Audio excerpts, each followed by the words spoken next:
Be aware of what goes on the internet.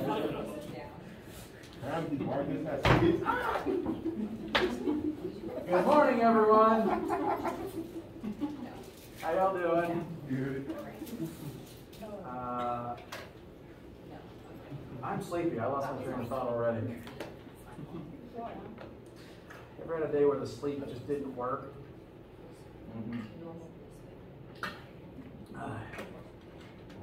All right.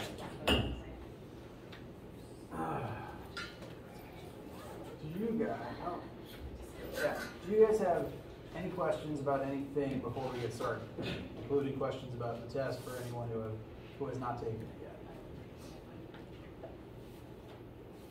Yes. The difficulty level. I'm just very difficult. But doable. Is it? Yes. Keep in mind I grade very heavily for partial credit. With the partial credit, what if like you know a smiley face? If all you wrote was a smiley face, you might get 1 out of 10 points. Maybe 2 out of 10 points. What do you put 10 smiley faces in a show? 3 out of 10. So basically, if we don't do work, I'm trying to figure out what we do to get at least 5 out of 10 points. We write down all the variables and the formula that might be useful. And then like joke on the side, that'd be what, 6 points? Yeah. Oh, snap. If we have like 2 trains of thought, so it's like if I use one equation and I get one answer, and I use another equation and get another answer, would you like?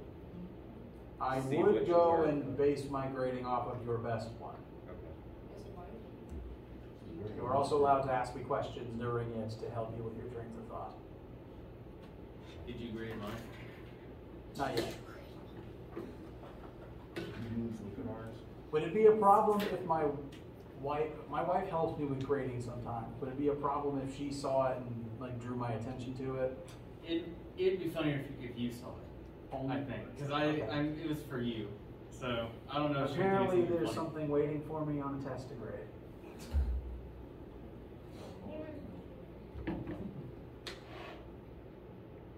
Excuse me. What we just started doing? Someone just started doing. They don't, like you're trying to fill up the space where it's supposed to be work, so there's no blank space. So Why would you want? Because you don't know what to do. So like, okay, you're not gonna leave it blank. So you just start doodling over it, and that way there's nothing blank in that spot we're supposed to be. Okay. How many points we got? How much I like the doodle. And you get all.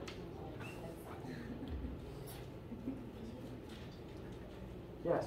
Will we get those back sometime next week? That is my plan, yes. Okay. And do remember, there was 110 points on it. So there's automatically bonus points. Honestly, everyone's going to do fine. I graded a few of them just to, check how things were turning out. Everything's set to be good. I'm going to grade the rest of them once I have them all in a big pile so I can do question 1 for everybody and then question 2 for everybody. That's just the method I've developed. That way, I find that it helps me to be consistent with how I treat each single question, which is very important when there's tests. Anything else? I do keep saying you guys are going to be fine because I do mean it. Tests are scary and physics is scary, but I'm not going to give you something that you're not equipped to pass. I promise you that. And I say this as a comfort to both those who will take it and those who already have. All right. Do please ask literally any question as we go. Today is Friday. I forgot what month it was for a second. Friday, October 29th. Which is really only important to point out that Halloween is Sunday. Have a fun and safe time. Next week, normal class week, normal lectures, come to your assigned lab day as usual. And today, we're going to continue talking about Chapter 6. After today, you'll have seen most everything you need to do the homework that's currently assigned in Chapter 6. homework. We're going to talk a little more about it on Monday, so if there's still something like a weird elastic collision that you can't fully do yet, that's, again, okay. Just be passively working on the ones you can do. We'll officially wrap up Chapter 6 on Monday, and the homework is due the Monday after that, November 8th. Today, we're going to conclude Chapter 6, and not conclude, continue in Chapter 6, pardon me, looking at some more specific collision, at least one specific kind of collision example, and additionally, go over additional vocab terms and more formulas that will help you as we continue working questions related to collisions. First, excuse me, I would like to show you something that technically, mathematically is a collision that you might not have expected is a collision. I do not recommend repeating what you're about to see. These two appear to have built a trash can rocket launcher.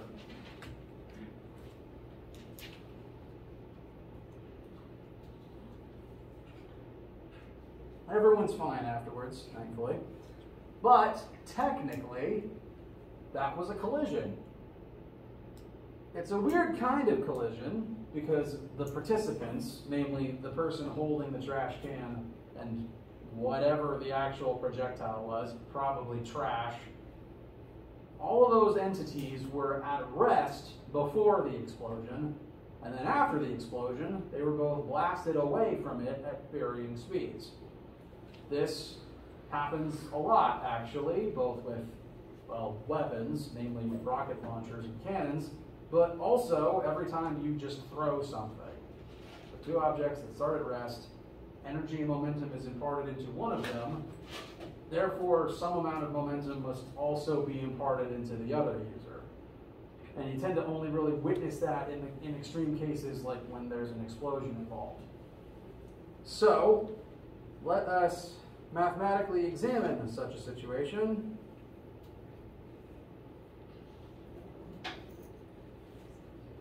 Most modern actual rocket launchers are designed in such a way that they actually minimize or eliminate recoil, which is good, because the numbers we're going to work today are going to be ludicrously big to the point where a human would be hurt if the recoil actually happened to them.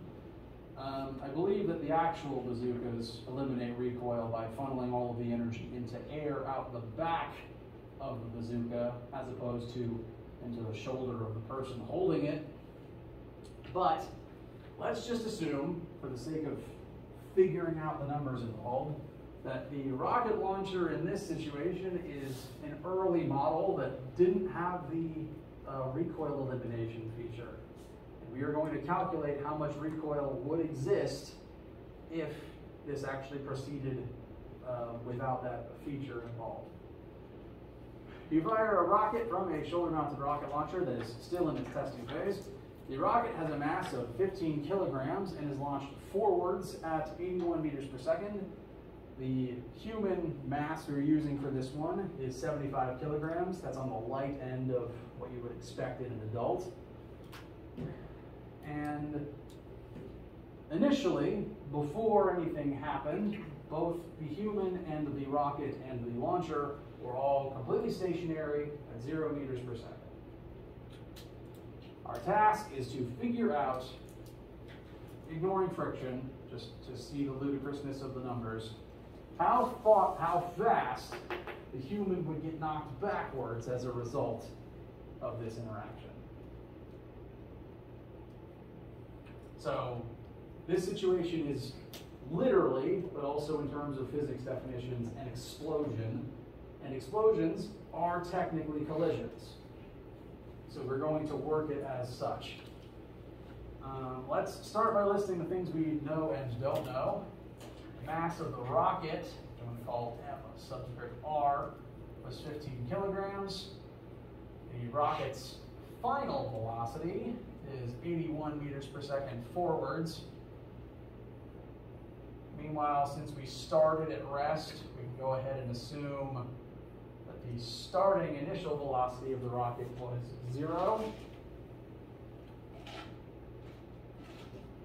then for the human, so mass human, we call that MH.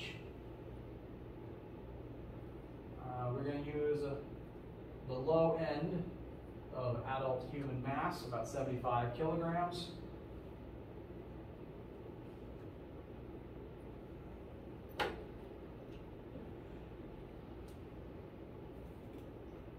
Lost my train of thought for a second there. We do not know yet this human's final velocity, but we can also conclude that, like the rocket, the initial velocity is 0.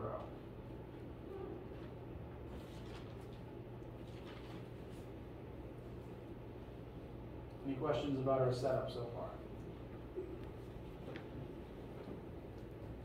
All right. Now, we are going to treat this explosion like a collision, which means that the total initial momentum of the stationary human and stationary rocket should equal the total final momentum of both objects now moving added together. Before we even start plugging anything in, what should the total initial momentum be?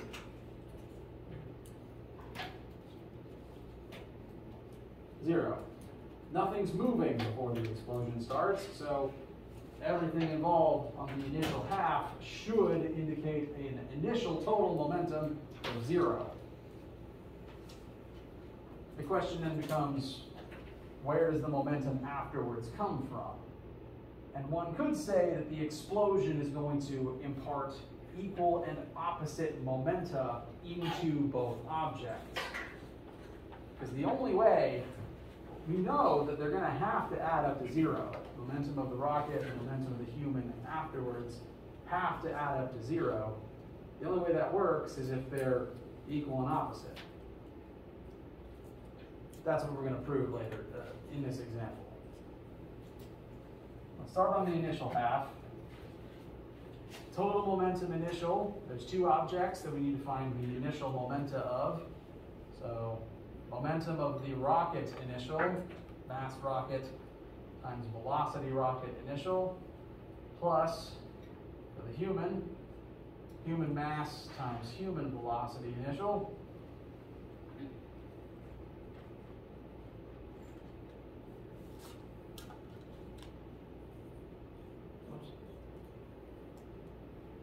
Then on the afterwards side, we still have two objects with their own momenta. So mass rocket times velocity rocket final plus mass human times velocity human final.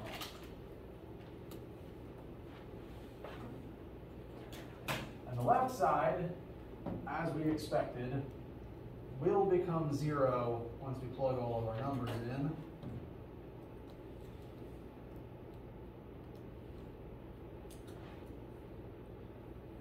They both have an initial velocity of 0, so 15 times 0 plus 75 times 0 is just going to be 0. There is no momentum to begin with. Afterwards, we will have rocket mass times the rocket's final velocity plus human mass times the unknown human final velocity.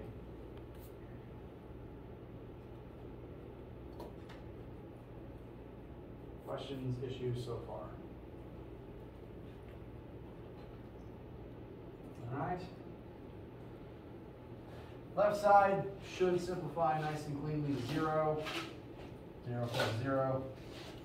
On the right, 15 times 81. I believe that's 1215.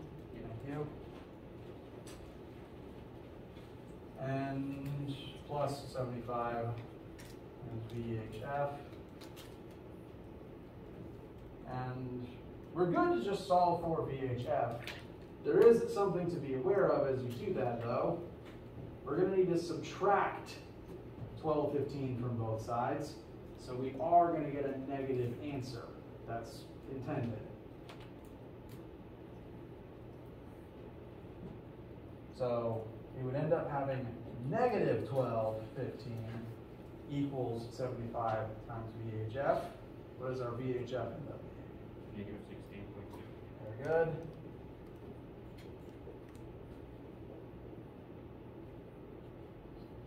And this is a velocity, which is a vector, so the negative just tells us direction. And this makes sense. We would expect if the rocket goes forwards, the human would get knocked backwards. So this is consistent with what we would expect. Additionally, the rocket has less mass. So when it gains 12-15 momenta forwards, it's going to move pretty quick. However, the human's mass is at very least 5 times greater than the rocket. So the human's speed backwards is about 5 times less than the rocket's speed forwards. The human is going to gain the same amount of momentum, just backwards. This is what happens in the recoil of any weapon that goes off in the hands of a human being. It's just well-built ones are designed to minimize that. So this is not a well-built weapon because that's a very fast knockback speed. That would be about maybe 45 feet per second, which might kill someone. So this particular launcher needs to go back to the testing phase. Back to the design phase, actually. But we have successfully treated this interesting scenario as a collision, as most explosions technically are. We have proven that even when the initial momentum is 0, the final momentum is still the same total. You just expect all the momenta to point in different directions and still add up to 0. This is the case for all explosions. I watched a lot of Mythbusters as a kid, which involved a lot of bombs going off. And in all of those explosions, usually the explosive is inside of something. They blew up toilets a lot. And before the explosion goes off, none of the pieces of the toilet have any momentum.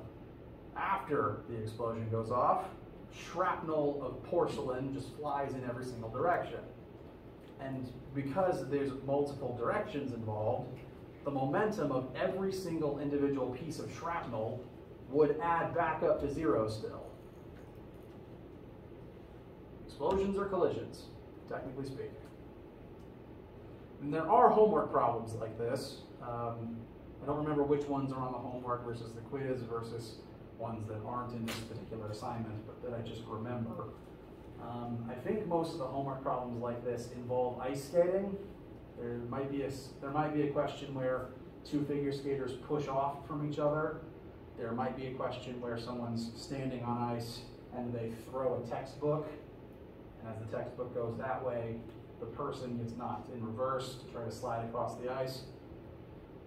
So actually, pro tip, if you are ever stranded on ice and can't move, or stranded in space, free floating and can't move, figure out the direction you want to go and throw something in the other direction. And you will technically get recoiled that way. Cool? Questions? Concerns? Bless you. All right. So there will be some examples like this on the homework, but mathematically this ends up a pretty straightforward example. I want to now talk about a related concept and look at some new formulas that will help you with the math and the understanding of similar types of collision situations. Our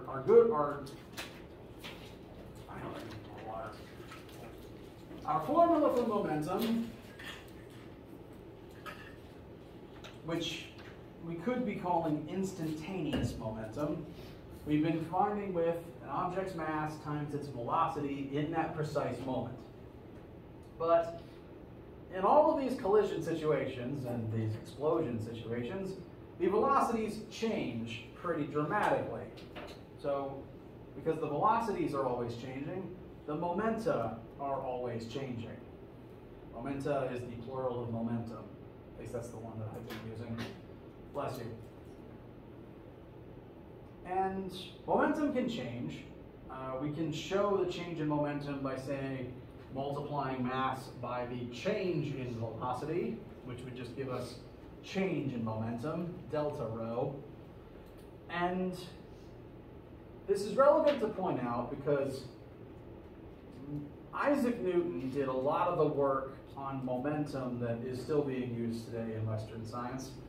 And while you think he might be best known for, the laws of motion and force, it's fair to say actually that most of his notes were actually about momentum. And it turns out Newton's second law was about momentum the whole time. This is the version of Newton's second law that he actually wrote down. We have been using a slightly modified version, F equals ma, but we can transform this into this other version to offer some insight about force and collisions. So we've been working from force equals mass times acceleration. When you exert a force on a mass, it starts accelerating. But acceleration can be rewritten as change in velocity over change in time. Which means, hypothetically, we could say multiply the mass by the change in velocity first, before acknowledging time, and mass times change in velocity can be redefined as change in momentum. Ergo, net force equals change in momentum over change in time. Anytime you've ever exerted a force on something, you've changed its momentum. The whole point of picking something up and moving it, my water bottle begins with momentum of 0. I start moving it and it gains momentum until I slow it down. All force changes the momentum of whatever it's acting on. Additionally, every force involved in any collision is only actually in effect for a certain amount of time. All crashes, all explosions only last a specific number of seconds. It might be a very small number of seconds, like milliseconds or less, but it's still a fixed number. And you are only actually accelerating something or changing its momentum for as long as the force is actually being applied. It's not indefinite, it's only while you're actually exerting it. So, something's momentum will change for as long as you're exerting a force on it. And this, again, reflects back to force equals mass times acceleration. You exert a force on a mass and it'll accelerate, but it'll only accelerate for as long as the force lasts. So it's all connected.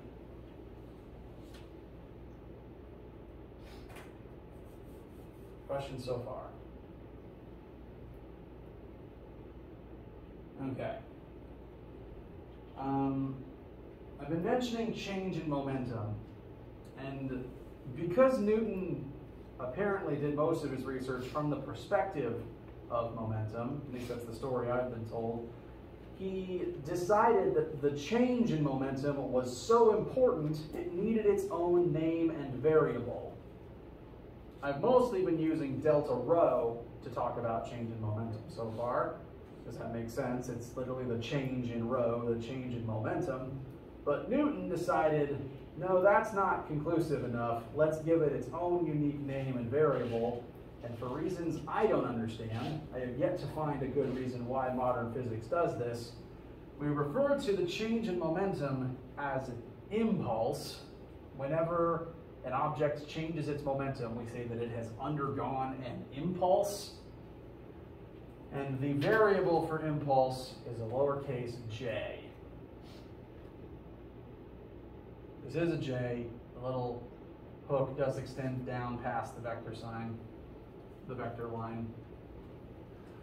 And kind of like how I don't have a very good reason why rho is momentum, I have no reason why j is impulse. If you Google it, it will not actually answer the question. It will just say, j is the variable for impulse. End of sentence. And I don't know why, other than lowercase j kind of looks like an I, but I was already reserved for the imaginary number, and uppercase I is used for inertia sometimes. But just like how I sometimes remember momentum, you could just as easily say Jim Pulse. So you had a friend named James Pulse. That's the best story I've got. So, force causes impulse based on how long it lasts. Impulse is the change in momentum, which will typically change the velocity of an object with constant mass.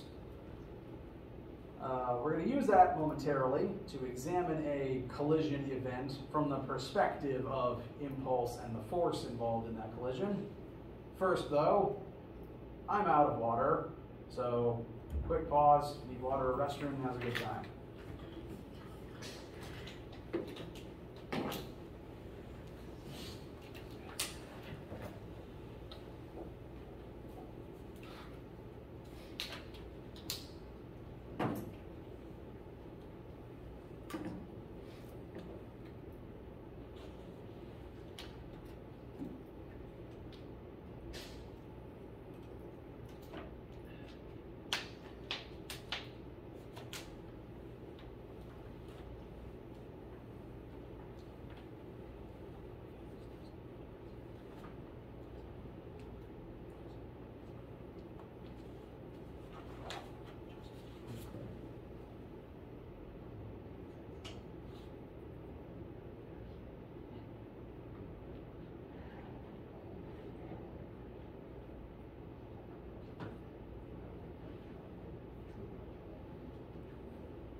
Yes.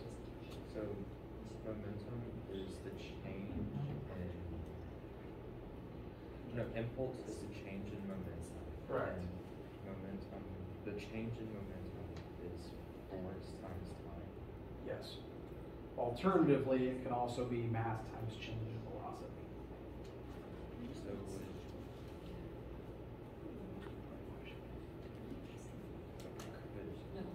M1 times V1 was, or minus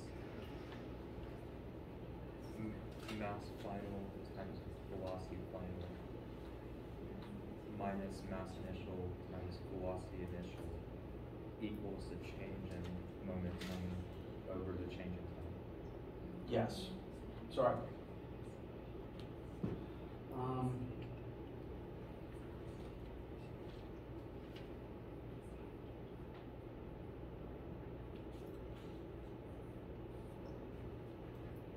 Mass final times velocity final minus mass initial times velocity initial could only be the change in momentum. Change in momentum is also equal to force times time. Yes.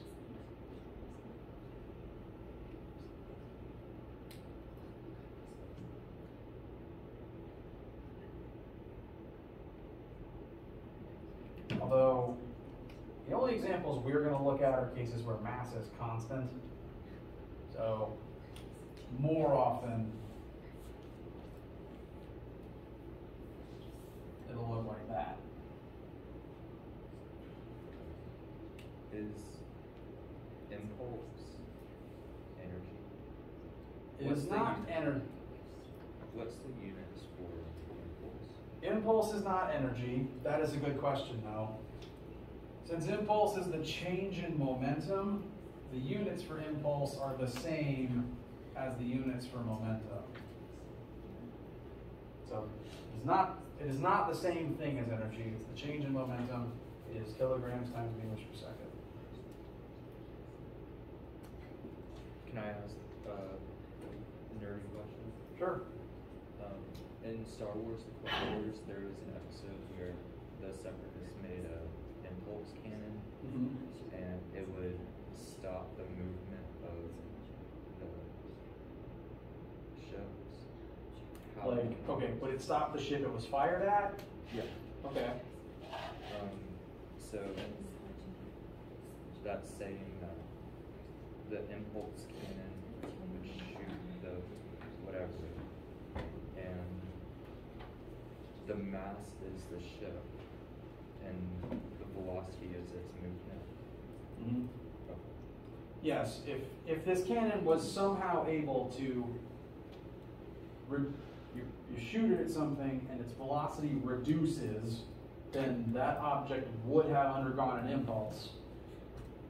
So the cannon's name actually matches. I don't know how you would do that. Probably the Force, frankly, or weird space-time on the jumbo. But the name works at least. So yes, that cannon makes things undergo an impulse.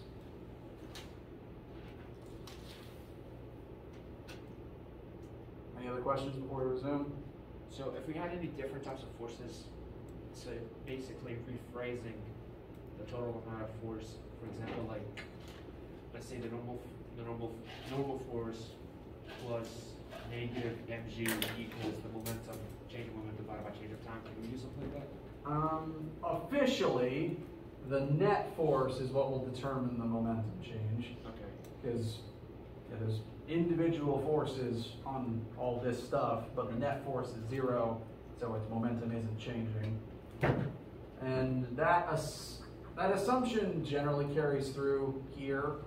The net force times time will be the change in momentum. I don't know why it actually doesn't have the sigma in it. I should work on that. So usually it is the net force specifically that will cause that change. Yeah. Not basically. I was just thinking that we could actually figure out the net force, then we use the net force that we found to figure out the rest of the information. Yes, we're going to do a situation kind of like that in a second. We're about to find an impulse and then use that impulse to find the force that was involved. Any other questions? All right. So, as I said, let's look at a scenario and examine it through the lens of force and impulse. Has anyone not heard the name Babe Ruth before?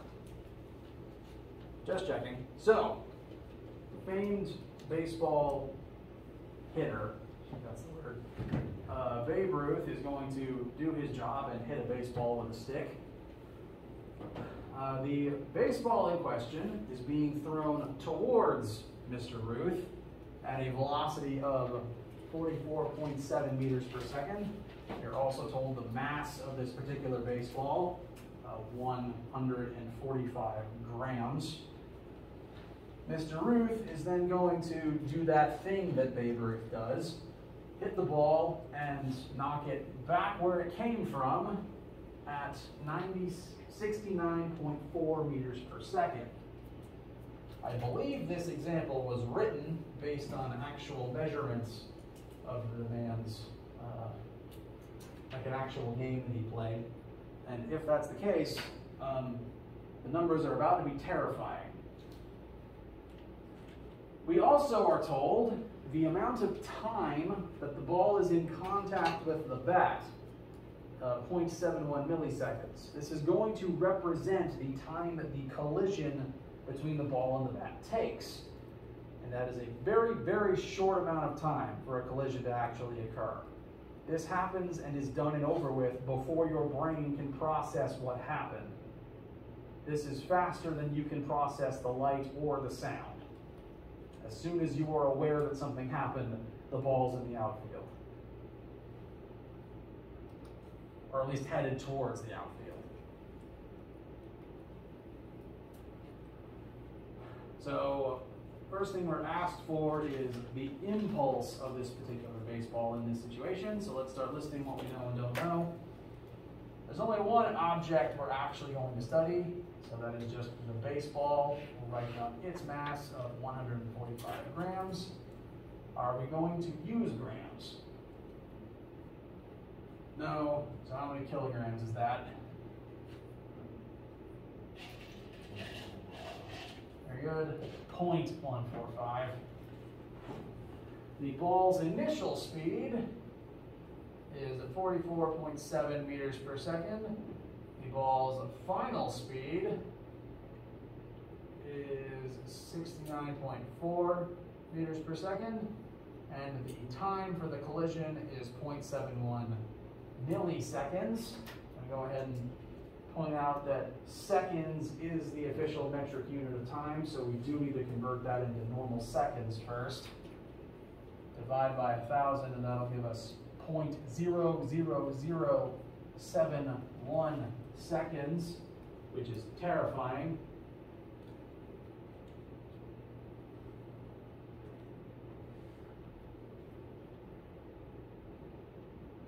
Again, that is faster than a human can process successfully, I believe.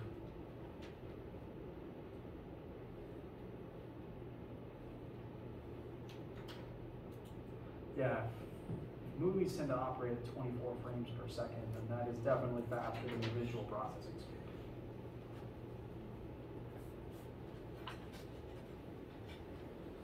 All right, so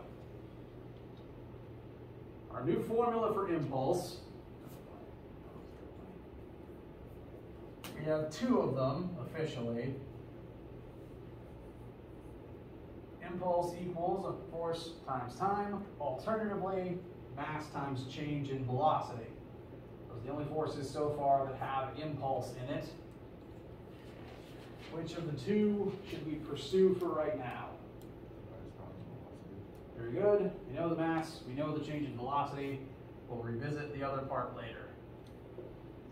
So impulse is mass times change in velocity. We do have the mass, and we have the final and initial velocities. Delta anything is always final minus initial. So 96.4 minus 44.7.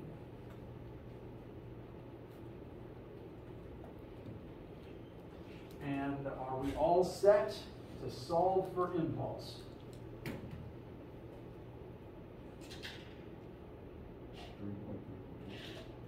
Okay, good. Keep that number for a sense of scale.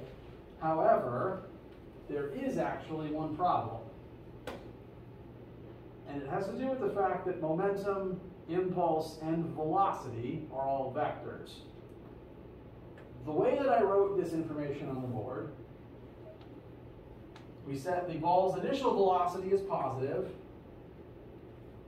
and I currently have it written that the ball's final velocity is also positive. Does that match the reality of baseball? No. At least the few games that I have played usually involve the ball being thrown towards the batter and then the batter knocking it backwards. The way that we currently have this set up would be in a weird parallel world where the batter would try to knock the ball in the same direction. I don't know, trying to clock a fan in the face maybe. But what would actually happen is we need to indicate the direction change. And if towards the batter is positive, away from the batter is negative. So we would need to put a negative sign right there. This is going to take our change in velocity from being positive 25 to being negative 115 approximately. Which is orders of magnitude more impressive. Because when you hit something hard enough to make it turn around, you not only removed all of its forward momentum, you hit it hard enough to replace it with backwards momentum in one fell swoop. That is a very big change that we do need to take into account. So, negative minus negative is going to create a really big negative number. The negative just telling us direction, and that does match our expectations if positive is towards batter and negative is away from batter. What is this actually going to make our impulse? Very good. And the units for impulse are the same as the units for momentum, just kilograms times meters per second. And as a reminder, this is an impressive feat. It takes a lot of effort to not only stop something, but hit it hard enough to turn it around.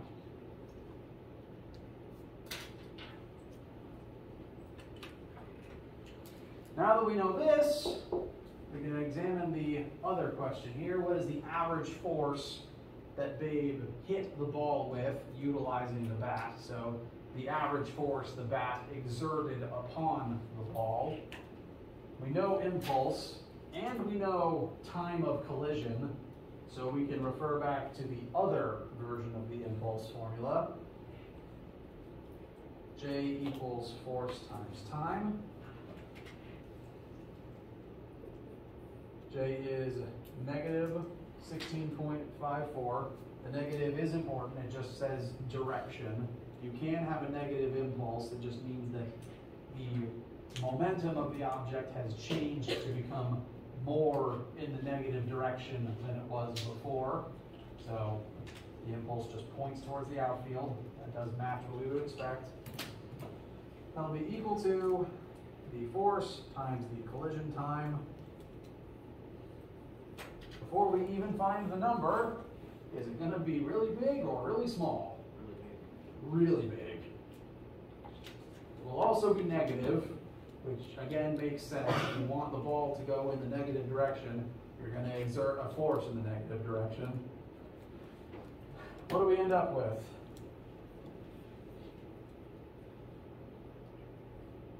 Negative 23,302. Yep.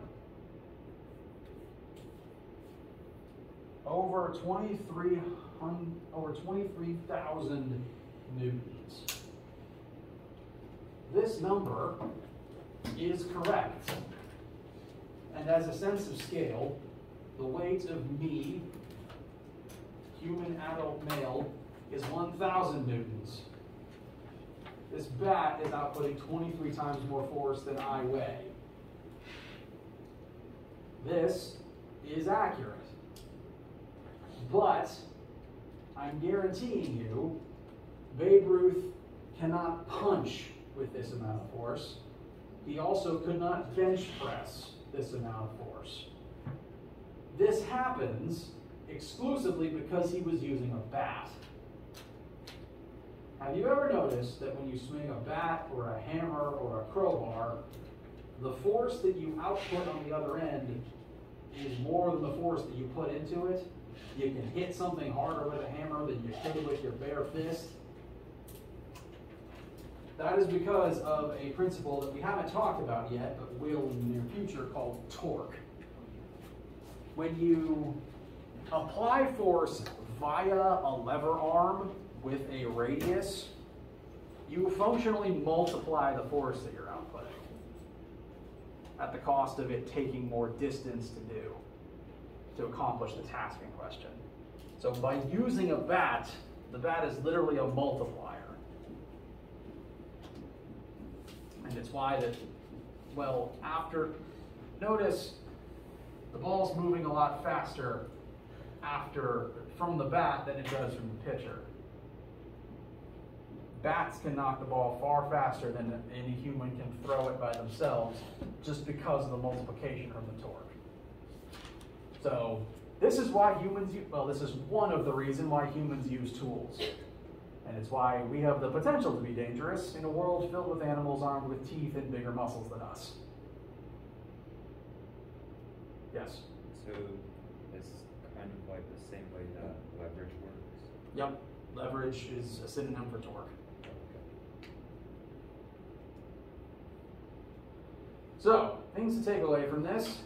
1, direction is important for velocity, momentum, and impulse. You keep your positives and negatives in mind because the question will often tell you the negative. You might have to put that on yourself. 2, tools are useful. Be wary of baseball bats and hammers. 3, baseball's kind of ridiculous on a numerical level. And I think that's it for today. Yes? So would you be able to hit it harder instead of like staying in if you had it on? Arguably, but then you get into the issue of how human muscles work. Well, I mean, besides that, by just creating more distance. On some level, yes. If he could swing his arms as fast at that radius, then yes. Although, I found in my own experience, I tend to get a bigger burst of speed if I start to pull it up. If you have any questions about anything we talked about today or about test stuff, feel free to stick around. If not, please have a wonderful weekend and a nice lunch and a safe Halloween and all that good stuff.